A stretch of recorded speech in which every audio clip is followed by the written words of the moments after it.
Hello అండి అందరికీ. So ఇది వచ్చేసి మా హస్బెండ్ బర్త్డే రోజు లంచ్ మెను చిన్న షార్ట్ అనమాట. సో ఆయనకైతే ఆఫీస్ ఉంది కాబట్టి ఆఫీస్కి వెళ్ళిపోయారు. జనరల్గా యానివర్సరీ అంటే మాతో టైం స్పెండ్ చేస్తారు కానీ ఇలా బర్త్డేలకైతే టైం స్పెండ్ చేసే రోజులు అయితే తగ్గిపోయాయి. ఇంకా ఎవరు బిజీ షెడ్యూల్ వాళ్ళకు ఉంటుంది. ఆ తర్వాత ఈరోజు లంచ్ మెను స్పెషల్ వచ్చేసి బగారా రైస్ అలాగే చోలే కర్రీ. ఈ చోలే మసాలా కర్రీ మార్నింగ్ చపాతీ చేసినుండే బ్రేక్ఫాస్ట్ అందులోకి బాగుంటుందని చేశాను. ఆ తర్వాత లంచ్లోకి బగారా రైస్ కాంబినేషన్లో పన్నీర్ మసాలా కర్రీ చేశాను అనమాట. అలాగే ఒక చిన్న డిజర్ట్ ఉండాలి అని చెప్పి ఎప్పుడు సేమియా చేస్తాను, ఈసారి కొంచెం డిఫరెంట్గా డబుల్ కా మీఠా చేశాను.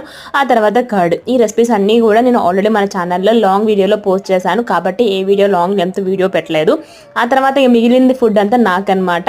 వాళ్ళకి బాక్స్లు పట్టంగా పాపకి మా ఆయనకి ఇంక మిగిలిన అన్నం నేను తినేస్తాను అనమాట. సో ఇది మా హస్బెండ్ ఆయనకి ఇష్టమైన ఐటమ్స్. ఈరోజు ఆయన బర్త్డే రోజు చిన్నగా చేశాను. అండ్ ఈవినింగ్ చిన్న కేక్ కటింగ్ పార్టీ కూడా ఉంది, సర్ప్రైజ్. వీడియో నచ్చితే లైక్ అండ్ సబ్స్క్రైబ్.